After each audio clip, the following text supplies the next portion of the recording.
Good morning children. మనము 10వ తరగతిలోని 4వ పాఠం కొత్త బాట పాఠం గురించి తెలుసుకుంటున్నాము. మొదటి భాగంలో మనము అక్క తమ్ముడు ఆ ఊరికి ప్రయాణం అవ్వడము, ఆ ఊరిలో ప్రధానంగా జరిగిన కొన్ని మార్పులను గురించి తెలుసుకున్నాం. ఈరోజు రెండవ భాగంలో మనము మిగిలిన పాఠాన్ని చెప్పుకుందాం. బండి సాగిపోతూనే ఉండదు. ఇంకా గోపాల్ రాయని బంగ్లా వెంటనే ఆయన బామ్మర్ది రంగరాయని రెండంతస్తుల గచ్చు భవంతి ఊరంతటికి కుల పెద్దనంట నెత్తి ఎత్తుకొని నిలబడ్డట్లు గానొచ్చింది. మరి ఎన్నడూ లేంది ఆ భవంతి బంకులేమో దిగుళ్ళల్లా దీపాలు వెలుగుతలేవు. నేను చూస్తున్నది పొద్దుమాపు పూటనే గాని ప్రమిదలన్నీ చమురు నిండుకోంగా దుమ్ము కొట్లాడుతుండది. ఇల్లంతా పాడు కొట్లాడినట్లు కల తప్పి దో అంటుండది.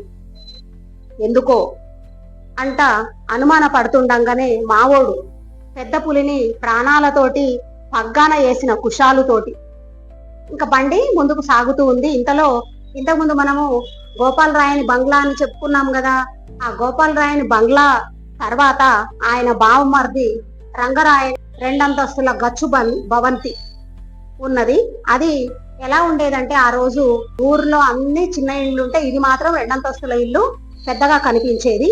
ఇప్పుడు మాత్రం ఎన్నడూ లేనిది భవంతి బంకులల్లా అంటే ఆ భవంతి ముందు అరుగులు ఉంటాయి. ఆ అరుగులలో దుగుళ్ళు అంటే చిన్న చిన్న దీపాలు పెట్టుకోవడానికి గాలి తగలకుండా ఉండడం కోసం చిన్న గూళ్ళు ఉంటాయి. ఆ దుగుట్ల దీపాలు వెలగట్లేవు. అంటే మేము వెళ్ళేది పగలు కానీ అర్థమవుతుంది అక్కడ దీపాంతలలో దీపములో నూనె లేదు. నూనె నిండుకొని దుమ్ము కొట్టుకొని ఉన్నాయి. ఇల్లంతా పాడుపడ్డట్టుగా ఉంది. అంటే ఎవరు అందులో నివాసం ఉన్నట్టుగా కనిపించట్లే. కొంచెం కల తప్పి ఉంది అని ఎందుకో ఏమో అని అనుమానంతో తమ్ముడి వైపు చూసే వరకు తమ్ముడు ఎదురు చూస్తా ఉన్నాడు. మా అక్క ఏం అడుగుతుంది చెప్దామని. ఇక పెద్ద పులిని పగ్గం వేసి పట్టుకున్నంత కుషాలతోటి మా తమ్ముడు రెడీగా ఉన్నాడు నాకు సమాధానం చెప్పడానికి అని అక్క అంటుంది. అక్క, ఇన్నాళ్లకు మనూరికి పట్టిన మిత్తి దొరసాని అనే పెద్ద మారెమ్మ పేరు లేకుండా ఊడ్చుకపోయింది. మన ఊరోళ్ళంతా ఇప్పుడిప్పుడే తెలిసి మిత్తి పూజ మీదనే మిద్దెలు మోపి శ్రీమంతుడైన రంగరాయని మీద మల్లెవడి ఆయనకే పంగనామం పెట్టిండ్రు. దాంతోటి ఆయన దిమ్మ తిరిగి చెప్పుకుంటే సిగ్గువాయే, మూసుకుంటే ప్రాణం బాయనంట ఇరుకుటాన పడి కుర్తిల పడ్డ ఎల్క తీరుగా తండ్లాడినా గాని ఉపాయం దోసక పెండ్లాం పిల్లల తీసుకొని చుట్టాల మార్గం అంట రంగాపురం చేరిండు అని తమ్ముడు రెడీగా ఉండి సమాధానం చెప్తున్నాడు. అక్క, ఇన్నాళ్లకు మన ఊరికి పట్టిన మిత్తి దొరసాని పోయింది. ఆ రంగరాయుడు పేదవాళ్లకు రైతులకు మిత్తికి డబ్బులు ఇచ్చి మిత్తి కంటే ఎక్కువ కూడా మిత్తి లాగి ఆయన మిద్దె కట్టుకున్నాడు. అయితే ఈ నాటికి మన ఊరు వాళ్ళందరికీ కొంచెం తెలివి వచ్చి ఆయనకు పంగనామం పెట్టిందంటే ఆయనకి ఎగ్గొట్టే వరకు ఎవరికైనా చెప్పుకుంటే సిగ్గుపోతుంది, మూసుకుంటే ప్రాణం పోతుంది అనే విధంగా తన భార్య పిల్లల్ని తీసుకుని వేరే ఊరికి వెళ్ళిపోయిండు, రంగాపురం వెళ్ళిపోయిండు అని చెప్తున్నాడు. అయితే ఆమె ఆలోచిస్తుంది అక్క ఏమని, ఈ రంగరాయుడు చిన్న సన్నోడు గాడే, ఈ పసికారు రెండెరగక నిగురు గమ్మిన కొరివితోటి నెత్తి గొక్కుంటలేరు కదా, ఏమో మనసు ఉట్టి ఊగినట్లు ఊగింది. అంటే కొంచెం ఆమెకు భయమైంది. ఎందుకంటే రంగరాయుడు అనేట ఆయన కొంచెం కుటిలమైన తెలివితేటలు కలవాడు, మోసకారి. అలాంటి వాడితోటి వీళ్ళు రంగరాయన్ని ఊరు నుంచి ఎలగొట్టారు అంటే ఆయన ఊరుకుంటాడా? మరి ఏదో ఒకటి వీళ్ళకు ప్రమాదం తలబెడతాడో ఏమో. వీళ్ళు అనవసరంగా కొరివితో తల గోక్కోవడం. కొరివి అంటే నిప్పుతోటి తల గోక్కుంటే ఏమైతుంది? నెత్తి తగలబడుతుంది. అంటే మన చెడుని మనమే ఆహ్వానించినట్టు అవుతుందేమో అని అనుమానపడింది. బండి మా పాలోండ్ల ఇండ్ల కాడికెళ్ళి సాగుతుండది. ఇప్పుడు మా బావ పోలీస్ పటేలు పాపిరెడ్డికి సాగుబాటు సరిగా లేదంట సూచాయగా ఇన్నా. మరి ఆయనేం పచ్చబూస గనకనా? రంగరాయానికి కుడి ఎడమ అంతే, సేరుకు సవసేరు ఉద్ది. ఊళ్ళో ఒకరిని ఎక్కిచ్చి ఒకరిని దించి ఇద్దరిని ఎదుగనీయకుండా ఎప్పటి సిగలు అప్పుడే గతరిచ్చే విద్యలు ఈ అయ్యలకు పొత్తిళ్ల నాడే అబ్బుకొచ్చినవి. అవును గాని హనుమంతరాయుడు ఆయన నోట్ల నాలిక సింగోటం. వీళ్ళు మరి అనుకుంటున్న మాటను పసిగట్టినట్లు నా తమ్ముడు. ఆమె ఆలోచిస్తుంది. వీళ్ళు ప్రయాణించే బండి వాళ్ళ పాలోళ్ళ ఇండ్ల ముందు నుండి వెళ్తూ ఉంటే ఆమె అనుకుంటుంది, మరి వీళ్ళందరి విషయం గోపాలరావు, రంగరాయుడు, వీళ్ళ మాటలు చెప్పుకున్నాం. మరి మా బావ ఉన్నాడు పాపిరెడ్డి, పోలీస్ పటేలు, ఆయనకి ఇప్పుడు సాగుబాటు జరగట్లేదట. పూర్వకాలంలో కొంచెం అందరూ చదువుకోక ఈ పోలీస్ పటేళ్లు, కరణములు, మునసబులు వీళ్ళందరూ మోసాలు చేస్తుండేవాళ్ళు. అయితే ఈ పాపిరెడ్డి అనేట ఆయన కూడా ఆయన సంగతి ఏమైంది అని ఆమెకు సడన్ గా గుర్తొచ్చింది. ఆయనేం పచ్చబూసన అంటే ఆయనేమి తక్కువవాడా, ఆయన కూడా వీళ్ళందరితో సమానంగా మోసగాడే అని రంగరాయనికి కుడి ఎడమ అంటే కొంచెం ఎక్కువ తక్కువ, సేరుకు సవసేరు ఉద్ది అంటే వీళ్ళు సేరుకు పావు, రూపాయికి పావలాలాగా, రూపాయి పావలాలాగా వీళ్ళు మోసాలు చేస్తూ వచ్చారు. ఊళ్ళో ప్రెసిడెంట్ గా మొదలైన వాళ్ళని ఒకరిని ఎక్కిస్తాడు, ఒకరిని దించుతాడు. ఏ ఇద్దరు కలిసి ఉంటే ఓర్వలేడు ఈ పాపిరెడ్డి. అలా వాళ్ళకు గొడవలు పెట్టి ఆనందించేవాడు. వీళ్లకు ఈ విద్యలన్నీ అంటే అందరినీ మోసం చేసేది, వాళ్ళకు పంచాయతీలు పెట్టేది, వీళ్ళకు పొత్తిళ్ళ నాడే అంటే పుట్టుకతోటే వస్తాయా ఏంటి అని అనుకుంటున్నది. అవును గాని మరి హనుమంతరాయుడు ఉండే కదా, ఇంకొక ఆయన గురించి ఆలోచిస్తున్నది ఆమె మనసులోని మాటలన్నీ పసిగట్టినట్టుగా తమ్ముడు సిద్ధంగా ఉన్నాడు సమాధానం ఇవ్వడానికి. అక్క, ఆ కుటిలవాజి హనుమంతరాయుడు కడుపుల ఇసం నాల్కెన తీపి తోటి నగుకుంట గొర్రె దాటు మంది గొంతుకలకు ఉరులు తగిలిస్తుండే, నక్కతంతుల సింగోటమ ఉన్నది లేంది దఫ్తురంలో ఎక్కిస్తుండే. ఇప్పుడు కళ్ళు ఎరిసిన జనం వాళ్ళకన్నా రెండాకులు ఎక్కువ చదివినట్లు ఈ తంత్రాలన్నీ పురుట్లనే పుక్కు మనిపిస్తుండరు. లేకుంటే ఏందట, ఎన్నాళ్ళంట వీళ్ళ చెప్పు కింద తేళ్ల తీరుగా అణిగి మణిగి ఉంటారు. సన్నకారు మంది అంతా ఇప్పుడు అయిన దానికి కాని దానికి కయ్యాలకు దిగి కుస్తీ పట్లు బట్టి నెత్తురు కండ్ల చూసుకొని పంచాయతీల పడి ఆ పంచాయతీదారులకు అప్పో సప్పో చేసి దండుగలు కట్టుకం లేదు. ఏ వాడన పంచాయతీ ఆ వాడనే తీర్పులు జరుగుతుండవి. అక్క, ఇన్నాళ్ల తీరుగా అద్దమ్మ రాత్రిర్లు దొంగతనాలు లేవు, సేండ్ల దోపిండ్లు లేవు, పరిక్కంపలు లేవు, లాగుల తొండలు లేవు, ముంత పొగలు లేవు, ఈపు ముద్దెర్లు లేవు, బండ బరుగులు లేవు, అడుక్కు తిండ్లు లేవు అని చెప్తున్నాడు. ఆనాటి పంచాయతీలో ఇలాంటి శిక్షలు వేసేవాళ్ళు, ఏంటంటే అడక్క తినడము లాంటివి. అక్క, హనుమంతరాయుడు ఈమె మనసులోని మాటను పసిగట్టినట్టు చెప్తున్నాడు. కడుపుల ఇసం, కడుపులో అంతా మోసకారి బుద్ధులే, బయటికి మాత్రం తీయగా మాట్లాడేవాడు. ఇంకా ఎంతో మంది చాలా మంచి వాళ్లకు కూడా గొంతులకు ఊరి తగిలిచ్చేలాగా రకరకాల పనులు చేస్తుండేవాడు. ఉన్నది లేనిది పుస్తకాలలో ఎక్కిచ్చేవాడు, అప్పు లేకున్నా ఉన్నట్టుగా అలాంటివి. ఇంకా ఇప్పుడు కళ్ళు తెరిశారు జనం అందరూ. కొంచెం వాళ్ళకంటే వీళ్ళు ఇంకెక్కువ తెలివి మీరిపోయారు, ప్రజలు మీరిపోయి ఆ తంత్రాలన్నీ, వాళ్ళు చేసే మోసాలన్నీ ముందుగానే కనిపెట్టి వాళ్లకు వ్యతిరేకంగా ఏం చేయాలో అది చేస్తున్నారు. సన్నకారు మంది అంతా ఇప్పుడు అయిన దానికి కాని దానికి పంచాయతీలు పెట్టుకోవట్లేరు అక్క. పంచాయతీ పెట్టుకుంటే ఆ పంచాయతీ పెద్ద మనుషులకు వాళ్ళకు తినిపియాలి, తాగిపియాలి, దానికి అప్పో సపో చేయాలి. ఇలాంటివన్నీ ఇప్పుడు లేవు. ఏ వాడన పంచాయతీ జరిగితే అక్కడోళ్ళు అక్కడనే తీర్పు చెప్పుకుంటున్నారు. ఇన్నాళ్ళ తీరుగా శిక్షలు కూడా లేవు, రాత్రిళ్ళు దొంగతనాలు లేవు, ఎవరు దొంగతనం చేయట్లేరు. సేండ్ల దోపిడి అంటే సేను చక్కగా పండినప్పుడు ఆ సేను కోసుకొని వేరే వాళ్ళు ఎత్తుకొని పోయేవాళ్ళు, అవి లేవు. పరికంపలు లేవు అంటే ఎవరైనా అలా చేను దోపిడీ చేస్తే పరిగ కంప అని కంప దొరుకుతుంది, దాన్ని వీపు మీద పెట్టడము అంటే పరికంప మీద వాళ్ళని పడుకోబెట్టడము, వాళ్ళ లాగులలో వాళ్ళ నిక్కర్లలో తొండలు వేయడము, ఇంకా ముంతలో పొగబెట్టి ఆ పొగకు వాళ్ళను ఉండనిచ్చే వాళ్ళ రూమ్ లో. అలా ఉండనిస్తే ఏమైతుంది, ఊపిరాడక ఉక్కిరి బిక్కిరి అయిపోతారు, అదొక పనిష్మెంట్. వీపు మీద కూడా ముద్దెర్లు వేసేవాళ్ళు తప్పు చేసిన వాళ్లకు. బండ బరుగులు లేవు, అడుక్కు తినడాలు లేవు, ఇవన్నీ లేవక్క ఈ రోజు అని తమ్ముడు చెప్తున్నాడు. బండి మా ఇంటి దిక్కు మూల మలుపు తిరిగింది. ఆడ మా పెద్దమామ ఇంటి పొంటి ఉన్న గరిసెల ఇండ్లల్ల దీపాలు ఎలిగినట్లు, నలుగురు మనుషులు మెసిలినట్లు జలకల గలగల సప్పుడు వినిపించింది. ఇదేంటిరా అన్నట్లు మా తమ్ముని దిక్కు చూసిన వెంటనే మా హాజరు జవాబు ఎక్కలేని ఉల్లాసంతో భుజాన వేసుకున్న దస్తు రుమాలు జాడిచ్చి దులుపుకుంటా, అక్క, ఇది మన మేనా పల్లకీలుండే పాత పొత్తులిల్లు. జనం మెదులక బండ జింకలు చేరి అబ్బో అన్నట్లుంటుండే, అది ఇప్పుడు మన ఊరికి రాత్రిబడి అయింది.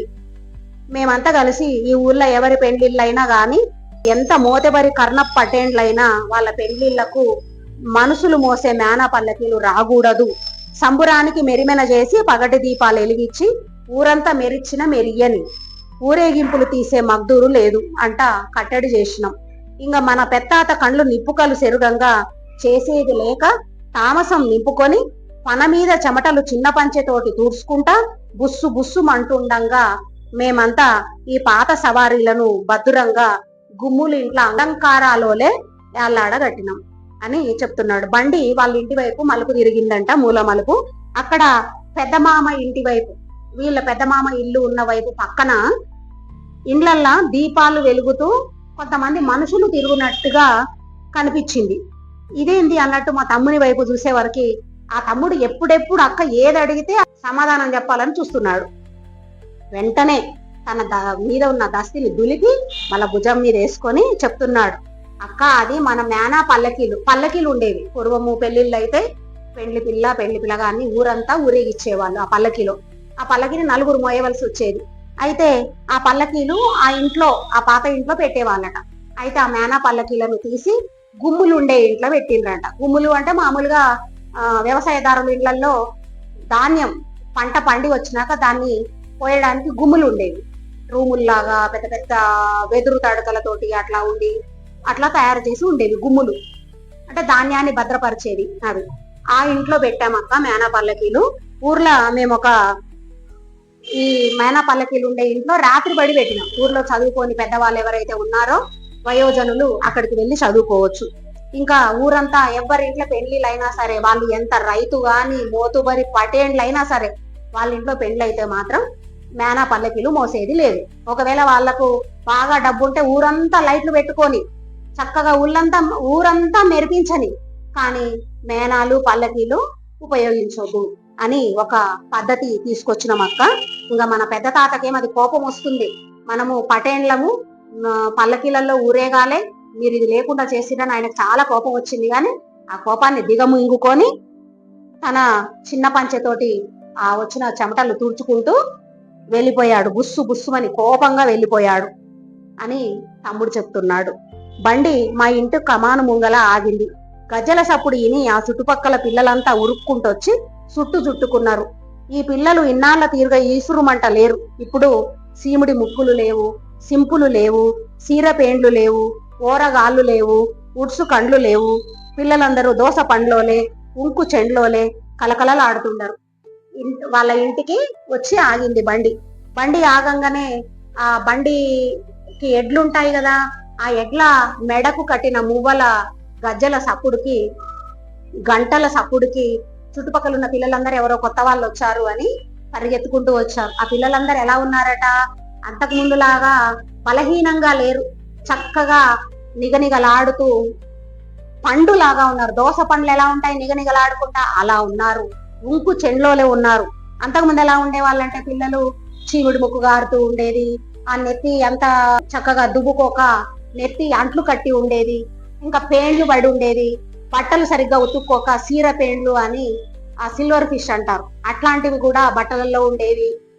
ఇంకా ఓరగాళ్ళు అంటే నీళ్ళల్లో ఫ్లోరిన్ ఎక్కువగా ఉండడం వల్ల పల్లెల్లో బావులలో నీళ్ళల్లో వంకర కాళ్ళతో ఉండేవాళ్ళు పిల్లలు. ఇప్పుడు అలా లేరు. ఇంకా ఊడ్సు కండ్లు లేవు, అంటే కండ్ల దగ్గర కూడా ఊసు ఎక్కువగా వచ్చి ఉండేవాళ్ళు, శుభ్రత లేక.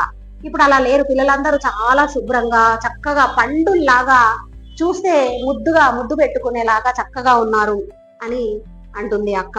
బండి దిగి బంకులు దాటి ఇంట్లకు నడిచిన, అలవాటు చొప్పున బాయికాడి గచ్చుళ్లకు నడిచిన, ఆడ ఎప్పటి తిరుగా కండ్లు బయట బంకులకు సారిచ్చి ఓ చేత సెంబు ఓ చేయి నడుమున పెట్టి వయ్యారంగా వనమాలి నిలబడి లేడు. వనమాలమ్మ ఇప్పుడు మా పెద్దత్త పక్కన దేవునింటి ముందల కూసుండి ఒత్తులు పేనుతుండది. ఇది కలనా నిజమా అంట డింగై అక్కడ చూస్తుండగానే అక్క అంట విలుసుకుంటొచ్చి కుసుమ నాకు నీళ్ల చెంబు అందించింది. ఒక్కసారి అమాంతం నా చేతులున్న చెంబు జారినంత పనయింది. గాని అనుకోకుండా నా 2 చేతులు మా పాలేరు రజని బిడ్డ కుసుమ, దానికి ఆ పేరు పెట్టింది నేనే, దిక్కు సాగినవి. అది నా ఎదకొచ్చి ఆనింది. అన్ని కండ్లు ఒక దిక్కే సేడబట్టినవి. ఎవ్వరూ కదలలేదు, ఎవరి నోటి మాట పెకులలేదు. మా బాయి దగ్గరున్న తరాల నాటి కారు మల్లె మొద్దు అనుకోకుండా మళ్ళా ఏ నాటికి సిగురేసి సిగ్గారి తీరుగా వన్నెలు పడుతుండది. ఇంతట్లకే మా తమ్ముడు వచ్చి ముసిముసి నవ్వుకుంటా బాయికాడి కమాను స్తంభానికి ఆని నిలబడ్డాడు. ఇల్లంతా ఎన్నెలలు కురిసినట్లు అనిపించింది. బండి దిగి ఆ అరుగులు దాటి ఇంట్లకు నడిచింది. అలవాటు చొప్పున బావి దగ్గరికి వెళ్ళింది. అంతకుముందు ఎలా ఉండేదంటే ఇంటికి ఎవరు వచ్చినా ముందు ఇంటి ముందు బావి ఉండేది. ఆ బావి దగ్గర కాళ్ళు కడుక్కొని ఇంట్లోకి వెళ్ళేవాళ్ళం. అలా బావి దగ్గరికి కాళ్ళు కడుక్కోవడానికి వెళ్తే అక్కడ వనమాలి అని ఎప్పుడు ఒక చేయి నడుము మీద ఇలా పెట్టుకొని ఇంకో చేయితో నీళ్లు అందించే వనమాలి లేడు అక్కడ. అయితే వనమాలమ్మ ఇప్పుడు మా పెద్దత్త పక్కన దేవుడింటి దగ్గర కూర్చొని ఒత్తులు పేంతుంది. అంటే వీళ్ళు తక్కువ కులాల వాళ్ళని ఇంట్లోకి రానిచ్చే వాళ్ళు కాదు అంతకుముందు. కానీ ఇప్పుడు అక్క పక్కన కూర్చొని ఒత్తులు పేనుతుంది అంటే కళా నిజమా అని అలాగే కళ్ళు తెరుచుకుని షాక్ అయిపోయి నిలబడింది అక్క. ఇంతలో అక్క అంటూ పిలుచుకుంటూ కుసుమ నీళ్ల చెంబ అందించింది. ఆ కుసుమ అనేది వాళ్ళ పాలేరు రాజయ్య బిడ్డ. ఆ కుసుమ అనే పేరు ఈ అక్కనే పెట్టింది. షాక్ అయిపోయింది. ఆ అమ్మాయి వచ్చి దగ్గరకు రాగానే ఆ అమ్మాయిని చక్కగా ఆలింగనం చేసుకొని అందరూ అటువైపే చూస్తున్నారు. కుసుమను దగ్గరికి తీసిన అక్క వైపే చూస్తున్నారు. ఎవరు కదలట్లేరు, మెదలట్లేరు, పలకట్లేరు. మా బావి దగ్గర ఉన్న తరాల నాటి కారు మల్లె ఇప్పుడు మొద్దులాగా అయిపోయిన ఒక మల్లె చెట్టు ఇప్పుడు చిగురేసినట్టుగా చక్కగా మల్లెపూలు పూస్తున్నట్టుగా అనిపించింది నాకు. ఇంతలోకే మా తమ్ముడు వచ్చి ఆ బావికి ఉన్న మొద్దుకు ఆనుకొని నిలబడి ముసిముసి నవ్వుతూ ఉన్నాడు. నేను చెప్తే నువ్వు నమ్మలేదు కదా అక్క, చూడు ఎన్ని మార్పులు జరిగినాయి అన్నట్టుగా చూస్తున్నాడు. ఇల్లంతా వెన్నెలలు కురిసినట్టుగా ఎంతో ఆనందంగా అనిపించింది. అవును, ఇది కొత్త బాటనే. ఇంతకంటే కొత్త బాట, మంచి బాట ఇంకెట్లుంటది, యాడుంటది. బాట వేసేటోళ్ళు నడుస్తుండాలే గాని పాపం ఆ బాట వల్లనంటదా, ఒదుగనంటదా. నలుగురు పలికిందే మాట, నలుగురు మెచ్చిందే నడుత, నలుగురు నడిచిందే బాట అని అక్క అంటుంది. అవును, నిజంగానే మా తమ్ముడు చెప్పినట్టుగా చాలా మార్పులు వచ్చాయి. ఇంతకంటే కొత్త బాట, మంచి బాట ఇంకేముంటది. అన్ని మంచి మార్పులే జరిగినాయి కదా. మోసగాళ్ళు వెళ్ళిపోయారు, ఊరిలో కుల మతాల పట్టింపులు పోయినాయి. ఇండ్లల్లో కూడా తక్కువ కులాల వాళ్ళని, ఎక్కువ కులాల వాళ్ళని అనే ఉండే ఆ హెచ్చు తగ్గులు పోయినాయి. కాబట్టి వేసేటోళ్ళు నడవాలే గాని, అంటే ఏడ్చేటోళ్ళు బాటేస్తారు. అంటే ఎవరో ఒకరు మార్పు మొదలు పెట్టాలి. ఆ మార్పు మొదలు పెడితే మిగిలిన వాళ్ళు కొన్నాళ్ళకైనా ఆ మార్పులోనే ఉంటారు. ఒకవేళ కొత్త బాట వేసినాక మనుషులు నడుస్తుంటే ఆ బాట నా మీద నడవద్దని అంటదా మనల్ని? ఏమనదు. నడుస్తుంటే ఆ బాట అలాగే అణిగిపోయి మనకు మంచి దారిని ఇస్తుంది. నలుగురు పలికిందే మాట, అంటే నలుగురు మాట్లాడితే అదే అందరూ సరే అంటారు. నలుగురు మెచ్చిందే నడత, అంటే మన ప్రవర్తనను నలుగురు మెచ్చుకోవాలి. మనది మనమే వహవా అని అనుకోవద్దు, వేరే వాళ్ళు మెచ్చుకోవాలి. నలుగురు నడిచిందే బాట. అలా ఈ కొత్త బాట అంటే కొత్త బాట అంటే ఆనాటి పల్లెల్లో ఉన్న చెడు ఆచారాలు అలాంటివి పోయి ఈనాడు మార్పులు సంభవించడం అనే దాని ఉద్దేశంతో ఈ కొత్త బాట అనే పాఠం ఉంది. సరే, ఈ పాఠము చక్కగా మనము పూర్తి చేసుకున్నాము. తర్వాత వీడియోలలో మనము ప్రశ్నలు, జవాబులు, పదజాలం మొదలైనవన్నీ చెప్పుకుందాం. మొదటిసారి ఈ ఛానల్ని చూస్తున్నట్లయితే సబ్స్క్రైబ్ చేసుకోండి, లైక్ చేయండి, మీ స్నేహితులకు చెప్పండి. Thank you for watching.